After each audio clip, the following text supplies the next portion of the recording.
তোরা কই আছো? আয়, আমার বাবাই নাই, আমারে আম্মু বলে কে ডাক দিবে? আমি কার জবানে আম্মু ডাকটা শুনবো? আমার কলিজা ভেঙ্গে চৌচির হয়ে যাবে। ও আল্লাহর বান্দারা, আজকে তোমার পায়ে ধরে ধরে এত কেন বুঝাই রে বাবা? আমার কবরে আমি যাব, তোমার কবরে তুমি যাবা। আমার কবরের জবাব আমি দিব, তোমার কবরের জবাব তুমি দিবা। এরপরও কেন এত কষ্ট করে পায়ে ধরে ধরে বিনয়ের সাথে বুঝাই রে বাবা? একটাই মাত্র কারণ, কোন জ্ঞানী বাবা মা চায় না তার সন্তান বিপদে পড়ে যাক। কোন একটা বাচ্চা পানির পার্শ্বে বসে খেলবে, কোন জ্ঞানী ব্যক্তি তারে দেখিয়া রাখিয়া যাবে না। যদি ভইরা যায়, সন্তানের উঠাইয়া গার্ডিয়ানের হাতে দিবে। ওলামায়ে কেরাম পায়ে ধরে ধরে দেখতেছে, তুমি আজকে দাড়ি কামাইয়া বেপরদায় চলিয়া জাহান্নামের আগুনের পার্শ্বে বসে খেলতেছো। না জানি আল্লাহ বেড়া বেজার হইয়া আজরাইলের যদি পাঠাইয়া দিয়ে কয়, ওরে ধর, তোমার নাচ গান শুনতে অবস্থায় যদি আজরাইল আসিয়া রুহুটা খপ করিয়া টেনে ধরে বসে, ও বাবা, জাহান্নাম ছাড়া উপায় নাই। মনে মনে ভাবছু কি ওলামায়ে কেরাম মিথ্যা কথা বলেন? ১৫০০ বছর হয়ে গেল, আজও পর্যন্ত কোরআনের একটা ভুল কেউ বের করতে পারে না। এরে বাবা, ওই কোরআন সত্য নাকি তোমরা বলবা মিথ্যা? একটু জবাব চাই, বলো কোরআন সত্য না মিথ্যা? ওই কোরআনে জবাব দাও। ওই কোরআনে জান্নাতের বয়ান আসেনি? ওই কোরআনে জাহান্নামের বয়ান আসেনি? কে জান্নাতে যাবে কে জাহান্নামে যাবে তাও আল্লাহ বয়ান করেছেন। ইন্নাল আবরার লাফি নাঈম ওয়া ইন্নাল ফুজ্জার লাফি জাহিম।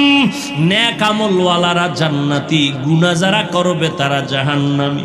জান্নাতটা কেমন আরামের ঘর আল্লাহ তাও কোরআনে বয়ান করেছেন। জান্নাতিন তাজরি মিন তাহতিহাল আনহার মা তাশতাহি আনফুসুকুম।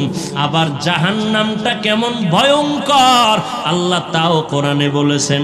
যুবকদের শুরুতেই বলেছিলাম আজকে দুইটা সবক দিয়া যাব। দুইটা সবকের একটা বলতেছি এখন। যুবকেরা, আজকে বাসায় গিয়া মোবাইল যেহেতু দেখবাই, আমি হুজুরের কথায়ও ফিরিবা না। মোবাইল তোমার এমন আপন হইছে, মা ছাড়তে পারবা, মোবাইল ছাড়বা না। তোমার অন্তর এত শক্ত, বাবারে ছাড়বা তবুও মোবাইল ছাড়বা না। তোমার বন্ধুকে তালাক দিতে পারবা তো মোবাইল ছাড়তে পারবা না। যেহেতু দেখবাই, আজকে বাসায় গিয়ে আমি হাফিজ ভাইয়ের একটু অনুরোধ রাখবা, মোবাইলটা ওপেন করে ডাউনলোড করবা, বাংলা কোরআন লিখে সার্চ দিবা। এরপরে বাংলা কোরআন চলে আসবে ১১৪ সূরার। মাঝে মাঝে আজ একটু কাল একটু সময় সময় একটা সূরার ছোট সূরার তরজমা পড়বা বাংলায়। ওয়াইলুল লিকুল্লি হুমাযাতিল লুমাযা আল্লাযী জামাআ মালান ওয়া আদ্দাদা। আবার একদিন যখন সময় পাবা, ঘুমের সময়, ঘুমের আগে আগে, অন্য টাইমে না, কারণ অন্য টাইমে তো তুমি বিজি। ঘুমাইবা যখন, দুনিয়ার আকাম করা যখন শেষ, তখন তো ঘুমাইবা এই সময়। আবার একদিন সূরা একটা বের করে তরজমা পড়বা, আলহাকুমুত তাকাসুরু হাত্তা যুরতুমুল মাকাবির। আবার একদিন সময় পেলে আল কারিআতু মাল কারিআ, এগুলো জাহান্নামের বয়ান। আবার একদিন সময় পাইলে আরাআইতাল্লাযী ইউকাযযিবু বিদ্দীন। আবার একদিন সময় পাইলে ইযা জুলজিলাতিল আরদু জিলজালাহা। আর একটা তোমার কাছে আমার উপদেশ, একটা তো বললাম, আর একটা হলো মাঝে মাঝে যদি তোমার পড়তে মনে না চায়, তাহলে তুমি ওই দিন মোবাইলে তেলাওয়াত লিখবা, তেলাওয়াত, কোরআন তেলাওয়াত। দেখবা মক্কা মদিনার ইমাম সাহেব হাজির হয়ে গেছে। তুমি একটু টাচ কইরা ইমাম সাহেবের তেলাওয়াতটা লাগাইয়া মোবাইলটা বালিশের পাশে রাইখা চুপ করে চোখ বন্ধ করবা। মোবাইলের কোরআন তেলাওয়াত শুনতে শুনতে ঘুমাইও। এক সপ্তাহ যদি এইভাবে কোরআন তেলাওয়াত শুনো, একদিন তোমার চোখের কোঠা বেয়ে বেয়ে পানিগুলো পড়বে। তুমি নিজেই বলবা, আর কোনোদিন গানের আওয়াজ কানের মধ্যে দিব না, কোরআনের তেলাওয়াতে এত মজা। দুইটা সবক দিলাম, মাঝে মাঝে আদায় করি।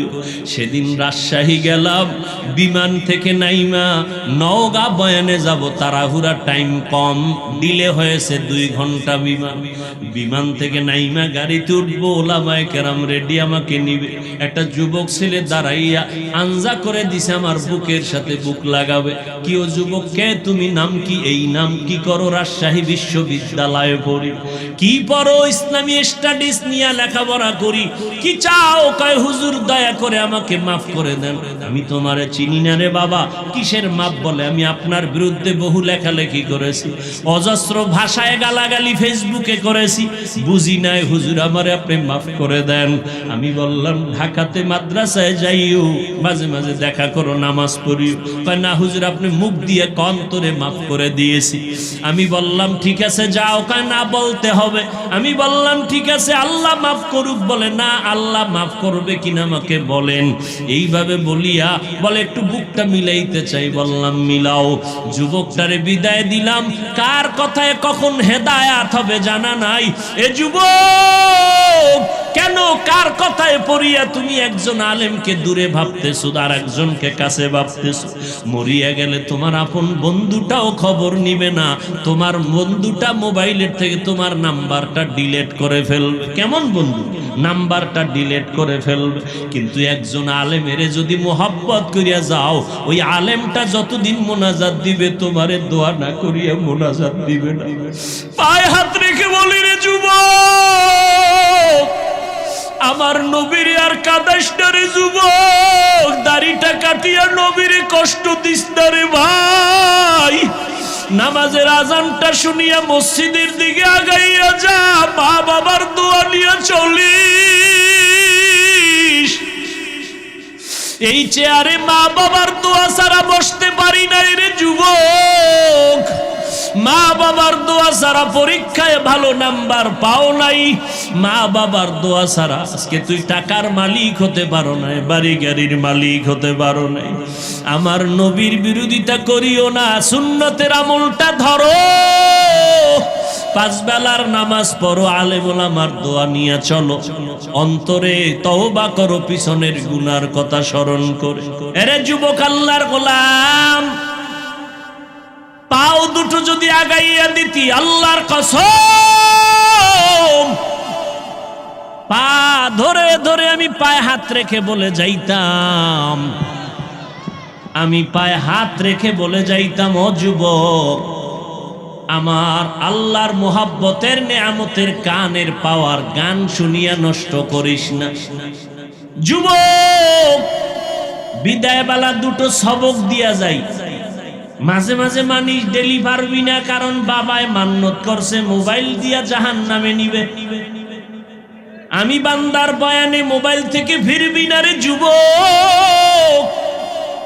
সারাটা রাত মোবাইলের পেছনে পড়ে চেহারাটারে কার্টুন বানাইছো, কবিরা গুনাহ করে করে চোখের পাওয়ার নষ্ট করেছো। হাসলে আর কাঁদলেও কোনো লাভ হবে না। রমজান মাসে কত বাবার পায়ের কাছে গিয়া বললাম, সন্তানের রোজাদার বানাও। আম্মা জান রাতের বেলা সাহারির টাইমে মাঝে মাঝে কয়, ও সন্তান, একটু উইঠা 2-1টা রোজা রাখবি নি? সন্তান, আম্মু তুমি যদি দোয়া করো রাখবো। কেমন কপাল পোড়া বাবা জান, কয় উঠাইও না, রোজা রাখাইও না, চেহারাটা নষ্ট হয়ে যাবে।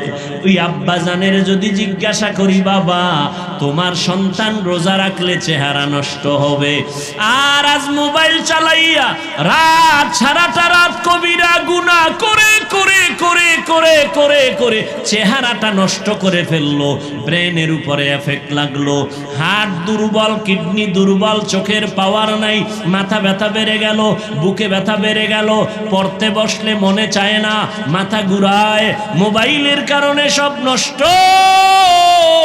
বলো বাবা, তোমার সন্তান মোবাইল দিয়া চেহারা নষ্ট করলো, কোন মেডিসিন দিয়া বলো সন্তানের চেহারা ভালো বানাইবা? ভালো বানানোর কোন উপায় কি? এর মেয়া মদের নেশা আর গাঞ্জার নেশা, মোবাইলের নেশা বড় মারাত্মক। দুনিয়ার জীবন শেষ, যৌবন শেষ, লেখাপড়া শেষ, চরিত্র শেষ, এমন একটা মারাত্মক বিপদগামী ফ্যাক্টরির নাম গজবের এই মোবাইল। আব্বাজান কি খুশি, আলহামদুলিল্লাহ হুজুর, আমি একটা টাটকা অবুজের মতো মোবাইলের গোষ্ঠীও বুঝি না, মাশাআল্লাহ আমার যে একটা সন্তান আছে না, একটা নাতি আছে না, মোবাইলের সব চিপা চাপার খবর জানে। খুব গুণগান গাইয়া 1 মাস পরে সন্তান কোলে নিয়ে একা, হাফিজ ভাই একটু দম করেন, পানি পরা দেন। বিষয় কি? কয় বোবা হয়ে গেছে, কথা কয় না। মোবাইলের আকামে ধরছে ভালো। ওই মোবাইলের দিকে সারাদিন মোরাকাবায় ছিল, তাকায় তাকায় শুধু নাচ গান দেখতো। আব্বুও বলা শিখায় নাই, আম্মু ডাকাও শিখায় নাই। এজন্য স্পষ্ট রাসূলের সহিহ হাদিস, ক্বালান নবিয়্যু সাল্লাল্লাহু আলাইহি ওয়া আলিহি ওয়া সাল্লাম, মা মিন মাউলুদিন ইল্লা ইউলাদু আলাল ফিতরা ফাআবাওয়াহু ইউহাব্বিদানিহি আও ইউনাসসিরানিহি আও ইউমাজ্জিসানি। পয়গম্বর বলেন, হে উম্মতের দল, ভালো করে শুনে নাও, দুনিয়াতে যত সন্তান ভূমিষ্ঠ হয় সব সন্তান ঈমানের আলো নিয়ে ভূমিষ্ঠ হয়, কিন্তু মা বাবা ওই সন্তানকে ইহুদি বানায়, মূর্তি পূজারী বানায়, অগ্নি পূজারী বানায়, গায়রুল্লাহর গোলাম বানায় মা বাপ। এই জন্য শুরুতে একটু কবিতার টান দিছি, একটুখানি নেকের তরে রোজা হাসরের মাঠেতে, বাবা ঘুরবে ছেলের পিছে, ছেলে বাবার আগেতে। একটা নেকের টানে বাবা ছেলের পেছনে পড়ে যাবে, ছেলে বাবার আগে চলে যাবে। এরে নবীর উম্মত আশিকের দল, কিয়ামতের দিন আল্লাহ জিজ্ঞেস করবে, ও সন্তান নামাজ পড়েছো? বলবে পড়ি নাই। রোজা রেখেছো? রাখি নাই। কেন?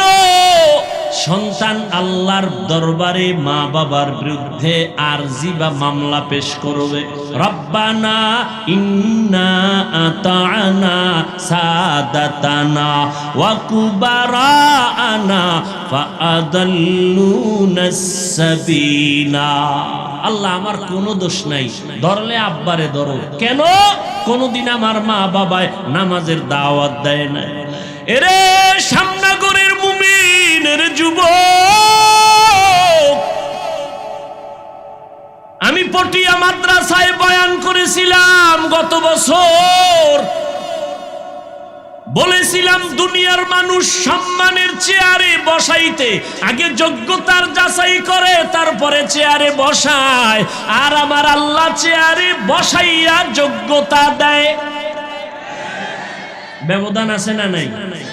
মানুষ যোগ্যতা দেখা চেয়ারে বসায়, আর আমার মাওলা অযোগ্যরে চেয়ারে বসাইয়া যোগ্যতা দেয়। কাবেলিয়াত দাদে উরা শর্ত নিজ বলকে শর্ত কাবেলিয়াত দাদে। দুনিয়াওয়ালাদের মতো আল্লাহ যদি বাছাই করতেন যোগ্যতা ছাড়া চেয়ারে বসাইব না, তাহলে আফ্রিকার জঙ্গলের বেলাল মদিনার দরবারে আসতে পারতো না। যদিও 10 জন জান্নাতি সাহাবার মধ্যে বেলালের নাম নাই, কিন্তু দাম কত বেলালের জানো রে মুমিন? আমার নবী জান্নাত দেখে আসছেন ওই মেরাজের রাত, বেলালের হাঁটার আওয়াজ শুনে আসছেন। বেলালের এত মর্যাদা, আল্লাহ বেলালের এত মর্যাদা দান করেছেন, যদি শুধু বেলালের ইতিহাস বলা শুরু করি সারা রাত চলে যাবে। আল্লাহ তাআলা যোগ্যতা দেইখা চেয়ার দেয় না, বরং চেয়ারে বসাইয়া যোগ্যতা দান করে।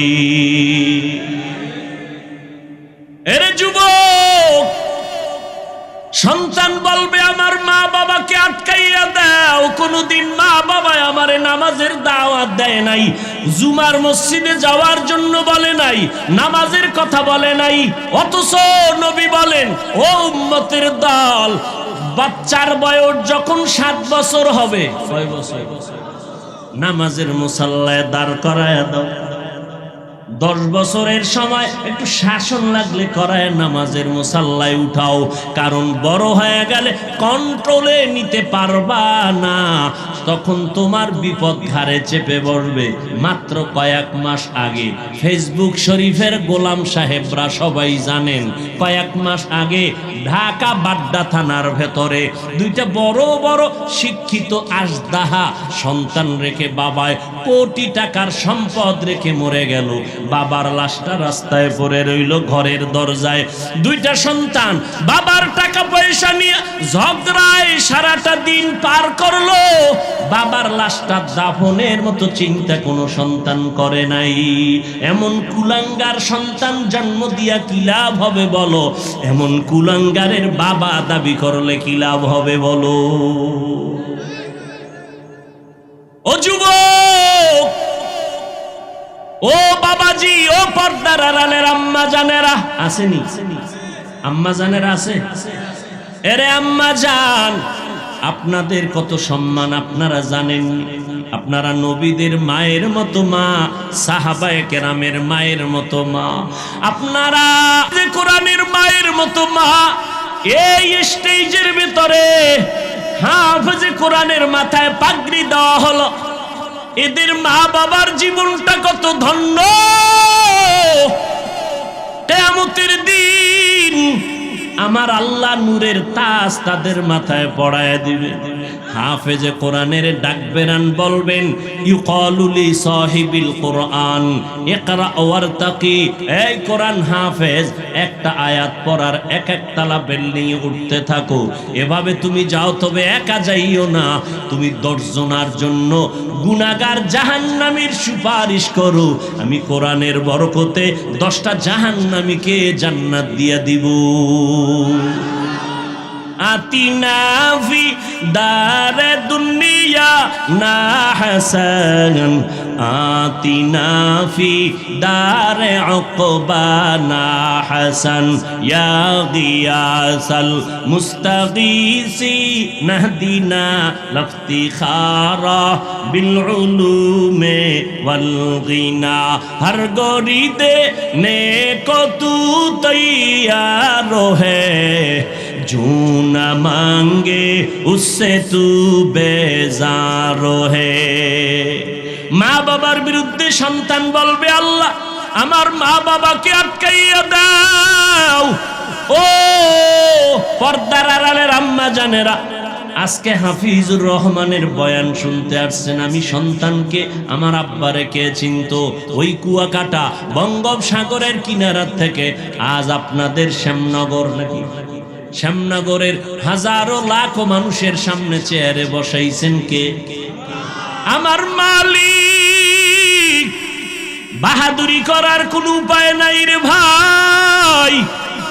আপনাদেরও আল্লাহ সন্তান দান করেছেন, কেন আপনি সম্মানের সন্তান দুনিয়াতে রেখে যেতে পারলেন না? এরে আম্মা জান, আপনারা তো আলেমের মায়ের মতো মা, খাদিজা রাদিয়াল্লাহু আনহার মতো নারী, ফাতেমা রাদিয়াল্লাহু আনহার মতো নারী, আয়েশা রাদিয়াল্লাহু আনহার মতো নারী, হাওয়া আলাইহা সালামের মতো নারী, মারিয়াম আলাইহা সালামের মতো নারী, আপনারা হাজেরা আলাইহা সালামের মতো নারী। আপনারা কত দামি, আপনাদের গর্ভ থেকেই তো আসছে এই যুগের বড় বড় দামি দামি সন্তান।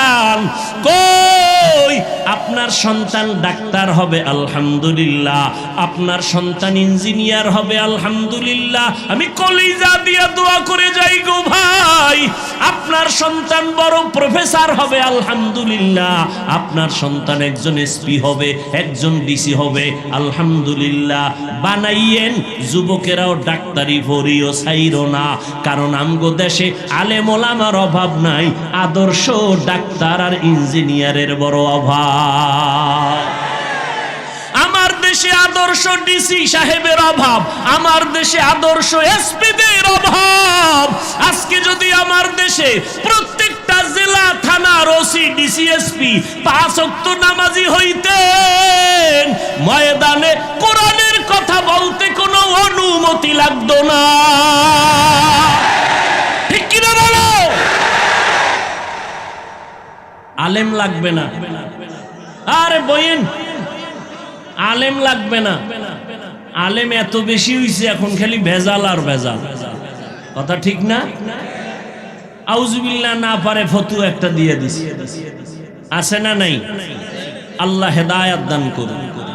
এর যুবক, ডাক্তার হও, ইঞ্জিনিয়ার হও, একজন এসপি হও, একজন এমপি হও, একজন চেয়ারম্যান হও, তবে পায়ে হাত দিয়ে একটা অনুরোধ করে যাই রে যুবক, বুঝাইতে পারবো না কলিজাটা ভেঙ্গে। এই যে জীবন ভর ময়দানে বয়ান করি, 2 যুগের কাছাকাছি, 2 যুগের কাছাকাছি ওয়াজি করছি। কত তুফানের মধ্যে আল্লাহ রাখছে, এত তুফানের ভেতরে আল্লাহ রেখেছেন। বয়ান করিয়া বলি না আমার একটা দল আছে, তোমরা আমার দলে আসিও। কোনদিন বলি নাই আমি 5 কল্লি টুপি মাথায় দিয়েছি, তোমরাও দাও, একবারও বলি নাই। কওমি মাদ্রাসায় পড়েছি, কোনদিন আলিয়ার বিরুদ্ধে বলি নাই, স্কুলের বিরুদ্ধে বলি নাই। লম্বা জামা পরেছি, কোনদিন প্যান্ট শার্ট টাইওয়ালা পোশাকের বিরুদ্ধে বলি নাই। কেন? আমি এই তর্ক বিতর্ক দলাদলি চাই না, বরং মানুষের পায়ে ধরে ধরে বয়ান করি, কান্না করে বয়ান করি, হৃদয় অঙ্গম দিয়ে বয়ান করি। কেন এত পাও ধরে ধরে বয়ান করি? দিন নাই, রাত নাই, ঘুম নাই, খানা নাই, কত অসুস্থতার মাঝে 2টা স্লোগান মানুষের অন্তরের মধ্যে ঢুকাইতে চাই। এই 2টা স্লোগান যদি ঢুকে যায়, আমাদের মুসলমানের সামনে নাস্তিকদের কথা বলতেও সালাম দিয়া অনুমতি নিতে হবে। 2টা স্লোগান অন্তরে ঢুকাই। ওরে শ্যামনগরের মানুষ, কে কোন দলের জানার দরকার নাই। আমাদের সব পরিচয়ে, সব দুনিয়াতে যেদিন আসছিলাম সেদিন আমিও যেমন তুমিও তেমন, ঠিক নি? শুধু শ্যামনগরের মানুষ লঙ্গি ভরে আসছিল, সব এক। আজকে আমি টুপিওয়ালা, আমি বক্তা, তুমি শ্রোতা, তুমি ডাক্তার, আমি রোগী। কিন্তু আবার এমন একটা সময় আসবে, সেদিন কোন ডাক্তার কে রোগী, কে বক্তা, কে শ্রোতা পরিচয় থাকবে না। সবার কাফন হবে 3টা সাদা কাফন, একাকার হয়ে যাবে। ওই দিন শুধু একটাই পরিচয় হবে, এটা মুসলমানের লাশ, এটা খ্রিস্টানের লাশ। তোমার আমার পরিচয়, আমরা মুসলমান। তোমার আমার আল্লাহ এক, নাকি শ্যামনগরের মানুষের আল্লাহ আর একজন? আমার আল্লাহ তোমার আল্লাহ এক, আমার নবী তোমার নবী এক, আমার কাবা তোমার কাবা এক, আমার কোরআন তোমার কোরআন এক। তুমি আমি দুনিয়াতে আসছি এক, বিদায় হব এক, কবরের সাইজও হবে এক, কবরের প্রশ্ন হবে 3টা, তাও হবে এক। কে হিন্দু, কে মুসলমান, কে হুজুর না, কে ডাক্তার, কে রোগী জানা নাই। কবরের প্রশ্ন 3টা। রবের পরিচয় দাও, ধর্মের পরিচয় দাও, রাহমাতুল লিল আলামিনের পরিচয় দাও। ওখানে তুমি কত বড় হুজুর জানার কোনো প্রশ্ন নাই, কয় টাকার মালিক কোনো প্রশ্ন নাই। প্রশ্ন হবে 3টা। রবের পরিচয় দাও, ধর্মের পরিচয় দাও, রাহমাতুল লিল আলামিনের পরিচয় দাও। এজন্যই তো 2টা স্লোগান মানুষের অন্তরে ঢুকাইতে চাই। ও মানুষ, দুনিয়াতে যতদিন বেঁচে থাকবো, 1 নাম্বার স্লোগান গোলামি করব আমার আল্লাহর। দুনিয়াতে যতদিন বেঁচে থাকবো, আদর্শ মানব মদিনাওয়ালা নবী। কোন পীরের আদর্শ মানব না, কোন নেতার আদর্শ মানব না, আদর্শ মানব মদিনাওয়ালা নবীর। কারণ আল্লাহর কসম 1 বার, আল্লাহর কসম 2 বার, আল্লাহর কসম 3 বার, ওয়াল্লাহি বিল্লাহি তাল্লাহি, আল্লাহর কসম। দুনিয়াতে যত মানুষের আদর্শ দেখো, আল্লাহর কসম সব আদর্শগুলো নাপাক, একমাত্র মদিনাওয়ালা নবীর আদর্শই হলো পাক। ও গো নবীর উম্মতেরা, হয়ে আজি দিশাহারা, কোরআন হাদিস ছেড়ে চলো যখন যাহা চায় মনে, নবী বিনে কে তরাবে পুলসিরাত মিজানে, নবী বিনে কে তরাবে পুলসিরাত মিজানে, নবী আমার জীবন ভরে দিনের লাগি কষ্ট করে, দান দান শহীদ করিলেন অহুদেরই ময়দানে, নবী বিনে কে তারাবে পুলসিরাত মিজানে, নবী বিনে কে তারাবে পুলসিরাত মিজানে। খারাপ লাগে? এরে নবীর আশিক, নবীর আদর্শের বাহিরে কোনো আদর্শ নাই। কারণ এমন এক সময় আমার নবী মক্কা নগরীতে আসছেন, যেই সময় মক্কার মানুষের মতো খারাপ জমিনে কেউ নাই। নারীদেরকে পায়ের আগায় লাথি মারত, জিন্দা জবাই করত। কত নারীরা অবহেলিত ছিল সেই সময়। বড় দুঃখ, মুসলমান হইয়া বুঝতে চায় না মুহাম্মদ কেমন। নারীদের ওই সময় সমাজে এতটা অবহেলা মনে করত, নারীদেরকে এত খারাপ জানতো। নারীদের কথা শুনলে বাবার লজ্জায় মাথা ঢেকে নিত, লজ্জায় মাথা উঁচু করতে পারত না। সেই সময় আমার আল্লাহ নবীর মাধ্যমে নারীদের মর্যাদা কিয়ামত পর্যন্ত এই পরিমাণ নারীদের মর্যাদা বাড়াইয়া দিয়েছেন, আম্মা জানেরা বুঝাইতে পারবো না। নারীদের মর্যাদা কিয়ামত পর্যন্ত আল্লাহ পাক নবীর মাধ্যমে পুরুষের তুলনায় এত পরিমাণ বাড়াইছেন। আল্লাহর কসম, দুনিয়ার কেউ যদি আলাদা ফর্মুলায় নারীদের সম্মান দিতে চায়, খোদার কসম নারীদের সম্মান হবে না, হবে আরো অপমান। নারীদের সম্মান কি পরিমাণ আল্লাহ দিয়েছেন। কিয়ামতের দিন কোটি কোটি কোটি সহস্র কোটি মানুষ আল্লাহ যদি বলে ফেলেন, আজ আমি এমন একজন ব্যক্তিকে পুরস্কার দিব, দাঁড়াও, কে? যেই ব্যক্তি আমার নবী, আমার মায়ার নবীর হাতে প্রথম কালেমার দাওয়াত গ্রহণ করেছো, দাঁড়াও, আমি আজ সবার সামনে পুরস্কৃত করব। দুনিয়ার কোন পুরুষ দাঁড়াবার সাহস হবে না। একজন নারী দাঁড়াইয়া বলবেন, আল্লাহ আপনার নবীর হাতে সর্বপ্রথম আমি ঈমানের দাওয়াত কবুল করেছি, আমি একজন নারী খাদিজাতুল কুবরা।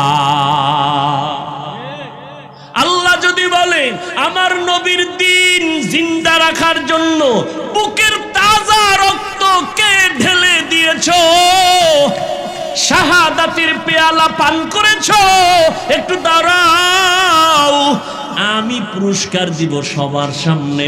কোন পুরুষ দাঁড়াবার ক্ষমতা হবে না, একজন নারী দাঁড়ায় বলবেন, আল্লাহ মুহাম্মদের দ্বীন জমিনে জিন্দা রাখার জন্য আমি বুকের তাজা রক্ত ঢেলে দিয়েছি, আমি একজন মাত্র নারী, সুমাইয়া রাদিয়াল্লাহু আনহা।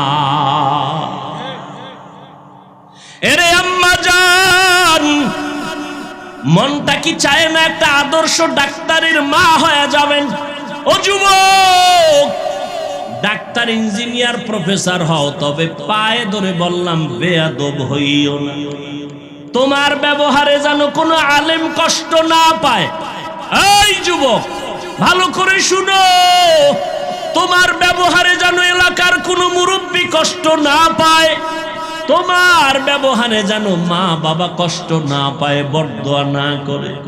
কত যুবকের ব্যবহার দেখলে কলিজা ঠান্ডা হয়ে যায়, কত যুবকের মনে চায় যে রুমালটা দিয়া পা মোছায় দেই। যুবক আজান হলেই মসজিদের বারান্দায় গিয়া দাঁড়ায়। ও যুবক, একটু তুমি তোমার জবানে আমাকে একটু সাক্ষী দাও লাখো মানুষের সামনে, বলো বাবা, মিথ্যা বলবা না, সত্য কথার সাক্ষী দাও। তোমার মতো যুবক র্যাব, আর্মি, পুলিশ, বিডিআরের চাকরি করে, ওসি, ডিসি, এসপি, ওকিল, ব্যারিস্টার, 5 ওয়াক্ত নামাজি দাড়িওয়ালা আছে না নাই? আল্লাহ বিবেক দিয়েছে, বিবেকের সাথে বেঈমানি করিস না রে বাবা। একটু জিজ্ঞাসা করি, তোমার হাসরের দিন প্রথম হিসাব হবে নামাজে। নামাজটা পড়িও। তোমার মতো যুবক ড্রাইভারি করে, নদীতে মাছ ধরে, নামাজ ছাড়ে না, বলো তুমি কেন পারো না? আমি তোমাকে একবারও কিন্তু বলি নাই মাদ্রাসায় যাও, টুপি মাথায় দাও, বড় ভাগরি লাগাও, বড় বুজুর্গ হও, একবারও বলি নাই। বরং স্কুলে যারা পড়ো স্কুল ছাড়বি না, কলেজে যারা পড়ো কলেজের শেষ সীমানায় যাওয়া ছাড়া বন্ধ হবি না। কারণ আমার দেশে আলেম লাগবে না, ডাক্তার লাগবে। আমার দেশে আদর্শ ইঞ্জিনিয়ার লাগবে, কারণ চতুর্মুখী টের পাও না কি পরিমাণ বিজাতীয় অন্ধকার চেপে আসতেছে। হঠাৎ করে যদি বেঈমানেরা কয় মুসলমানের কোনো ঔষধ দিব না, আমাদের কোনো চিকিৎসা ডাক্তারেরা করবে না, তুই মুসলমান ডাক্তার বাংলাদেশে দাঁড়াইয়া চ্যালেঞ্জ দিয়া বলবি, এই বেঈমানের দল, তোদের ঔষধ আর ডাক্তার আমাদের লাগবে না, আমাদের মুসলমানের জন্য আমরা মুসলমান ডাক্তারেরাই যথেষ্ট। তবে দাবি একটাই করে গেলাম, বেয়াদব হবি না। খবরদার, তোমার আঙ্গুলের ইশারায় জানো কোন আলেম কষ্ট না পায়। আলেমদের বিরোধিতায় পড়ছো তো কপাল পুড়ছে। কারণ আল্লাহ যার কল্যাণ চান তাকে হেদায়াতের মালা পরান, যার কল্যাণ চান না তার গলায় হেদায়াতের মালা পড়ে না। তো কি করবে?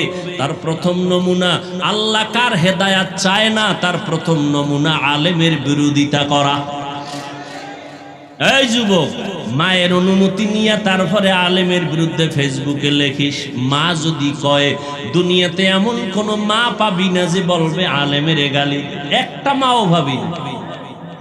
কোন মা চায় না কারো সাথে বেয়াদবি করবি আর বরদোয়া নিবি। এরে যুবক, মোনাজাত তো সবাই ধরে, সবার চোখে তো পানি আসে না। কলব বা দিল তো সবার ভিতরে আছে, আয়নার মতো দিল তো সবার হয় না। মোনাজাতে পানি আসে না কেন রে যুবক? অবশ্যই আমার আল্লাহ গুনার কারণে তোমার উপরে বেজার, তোমার মা বাবা তোমার উপরে বেজার। কয়দিন আর দুনিয়ায় বাহাদুরি করবারে বাবা? কোন দিন যেন আজরাইল এসে হাজির হয়ে যাবে। মহামারী করোনায় কি শিক্ষা তোমার হয় নাই? স্কুল বন্ধ, কলেজ বন্ধ, ব্যবসা বন্ধ, চাকরি বন্ধ, কিন্তু নজর করে দেখছো কোরআনের একটা মাদ্রাসাও বন্ধ হয় নাই। ইতিহাস ভুলে যাইও না, শত শত করোনার লাশ কাদের মধ্যে নিয়া গোসল করাইয়া কাফন পরাইয়া দাফন করাইছে আমার দেশের টুপিওয়ালা আলেমেরা। একজন আলেমও করোনায় মরে নাই। মাস্কের উপরে মাস্ক, ট্রিপল মাস্ক, এখনো এক মগা ঢাকায় আছে আমার জুমার মসজিদের ভিতরে, আজও বাইর হয় না। এই যে মাস্ক লাগায় চান্দি গরম কইরা ছাদের ভিতরে ঢুকছে, অনে নাফিক নিয়া মুস্কানে নাকি হইছি বড় হয়ে বাহিরে আয় না, মরার ভয়, এখনো বের হয় না করোনার ভয়। চিন্তা করে, তাহলে মাস্কওয়ালারা কেউ মরে নাই? কি যমুনা গ্রুপের মালিক কোটি হাজার কোটি টাকা দিয়া বলেছে, ডাক্তার আমাকে স্পেশাল ফ্লাইটে সিঙ্গাপুরে নাও, চিকিৎসা দাও। টাকা পড়ে রইল, আর করোনার থেকে তারে বাঁচাইতে পারলো না। আল্লাহ যখন ডাক আসবে কেউ ধরে রাখতে পারবে না। আর আল্লাহ যদি বাঁচাইতে চান, বিমানে আগুন লাগিয়া সব মরে যাবে, একজন মরবে না। লঞ্চ ডুবিয়া কত মানুষ মরে গেল, অনেকেই মরল না। আগুনে পুড়িয়া কত মানুষ চলে গেল, কত মানুষ আবার বেঁচে রইল। কয়েক মাস আগে মোমেনশাহী ময়মনসিংহ এলাকা বিশ্ব রোডের ভেতরে 3টা মানুষ, একটা একটা স্বামী একটা স্ত্রী, মাঝখানে একটা কন্যা সন্তান, ওই মহিলার গর্ভে একটা বাচ্চা, রাস্তা পার হবে তিনজনে হাত দিয়ে ধরছে, মাঝখানে বাচ্চা, বিশ্বরোডটা পার হইয়া যখন ও পার যাবে, মাঝামাঝি যাওয়ার সময় একটা ট্রাক দ্রুত গতিতে সে ধাক্কা দিয়ে দিল, সব মরে গেল, বাচ্চাটাও মরে গেল, স্বামীও মরে গেল, স্ত্রীও মরে গেল, কিন্তু মহিলার গর্ভের বাচ্চাটা বের হইয়া আজও পর্যন্ত জিন্দা আছে। আদেরে কুদরত দারি বরকামাল আন্তা রব্বি আন্তা হাসবি যুল জালাল। এই যুবকেরা, ঘুমের ঘরে মানুষ মরেনি তো যখন গানের তার কানে লাগাও ঘুমের সময়, রাত্র 3টা বাজে ল্যাপের ভিতরে বাতি জ্বলে, আম্মা কয় কি ও কয় মোরা খাবায়। এরে যুবক, একটু যদি চিন্তা করতি, ঘুমের মধ্যে যদি আজরাইল এসে হাজির হয়ে যায়, আমি আমার মার থেকে বিদায় নিতে পারবো না। সকালবেলা মা ডেকে দেখবে আমার বডিটা লাশ কাঠের মতো শক্ত, বরফের মতো ঠান্ডা। মা একটা চিৎকার দিয়া বলবে, তোরা কই আছো, আয়, আমার বাবাই নাই। আমারে আম্মু বলে কে ডাক দিবে, আমি কার জবানে আম্মু ডাকটা শুনবো? আমার কলিজা ভেঙ্গে চৌচির হয়ে যাবে। ও আল্লাহর বান্দারা, আজকে তোমার পায়ে ধরে ধরে এত কেন বুঝাই রে বাবা? আমার কবরে আমি যাব, তোমার কবরে তুমি যাবা, আমার কবরের জবাব আমি দিব, তোমার কবরের জবাব তুমি দিবা, এরপরও কেন এত কষ্ট করে পায়ে ধরে ধরে বিনয়ের সাথে বুঝাই রে বাবা? একটাই মাত্র কারণ, কোন জ্ঞানী বাবা মা চায় না তার সন্তান বিপদে পড়ে যাক। কোন একটা বাচ্চা পানির পার্শ্বে বসে খেলবে, কোন জ্ঞানী ব্যক্তি তারে দেখিয়া রাখিয়া যাবে না, যদি ভইরা যায় সন্তানের উঠাইয়া গার্ডিয়ানের হাতে দিবে। ওলামায়ে কেরাম পায়ে ধরে ধরে দেখতেছে, তুমি আজকে দাড়ি কামাইয়া বেপরদায় চলিয়া জাহান্নামের আগুনের পার্শ্বে বসে খেলতেছ। না জানি আল্লাহ বেড়া বেজার হইয়া আজরাইলের যদি পাঠাইয়া দিয়ে কয়, ওরে ধর, তোমার নাচ গান শুনতে অবস্থায় যদি আজরাইল আসিয়া রুহুটা খপ করিয়া টেনে ধরে বসে, ও বাবা, জাহান্নাম ছাড়া উপায় নাই। মনে মনে ভাবছু কি ওলামায়ে কেরাম মিথ্যা কথা বলেন? ১৫০০ বছর হয়ে গেল, আজও পর্যন্ত কোরআনের একটা ভুল কেউ বের করতে পারে না। রে বাবা, ওই কোরআন সত্য নাকি তোমরা বলবা মিথ্যা? একটু জবাব চাই, বলো কোরআন সত্য না মিথ্যা? ওই কোরআনে জবাব দাও। ওই কোরআনে জান্নাতের বয়ান আসেনি? ওই কোরআনে জাহান্নামের বয়ান আসেনি? কে জান্নাতে যাবে কে জাহান্নামে যাবে তাও আল্লাহ বয়ান করেছেন। ইন্নাল আবরার লাফি নাঈম ওয়া ইন্নাল ফুজ্জার লাফি জাহিম। নেক আমলওয়ালারা জান্নাতি, গুনাহ যারা করবে তারা জাহান্নামী।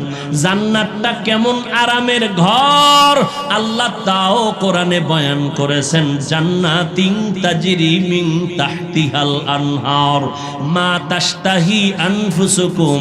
আবার জাহান্নামটা কেমন ভয়ঙ্কর আল্লাহ তাও কোরআনে বলেছেন। যুবকদের শুরুতেই বলেছিলাম আজকে 2টা সবক দিয়া যাব। 2টা সবকের একটা বলতেছি এখন। যুবকেরা, আজকে বাসায় গিয়া মোবাইল যেহেতু দেখবাই, আমি হুজুরের কথায়ও ফিরিবা না। মোবাইল তোমার এমন আপন হইছে, মা ছাড়তে পারবা, মোবাইল ছাড়বা না। তোমার অন্তর এত শক্ত, বাবারে ছাড়বা তবুও মোবাইল ছাড়বা না। তোমার বন্ধুকে তালাক দিতে পারবা তো মোবাইল ছাড়তে পারবা না। যেহেতু দেখবাই, আজকে বাসায় গিয়ে আমি হাফিজ ভাইয়ের একটু অনুরোধ রাখবা, মোবাইলটা ওপেন করে ডাউনলোড করবা, বাংলা কোরআন লিখে সার্চ দিবা, এরপরে বাংলা কোরআন চলে আসবে 114 সূরার। মাঝে মাঝে আজ একটু কাল একটু সময় সময় একটা সূরার ছোট সূরার তরজমা পড়বা বাংলায়। ওয়াইলুল লিকুল্লি হুমাযাতিল লুমাযা আল্লাযী জামাআ মালান ওয়া আদ্দাদা।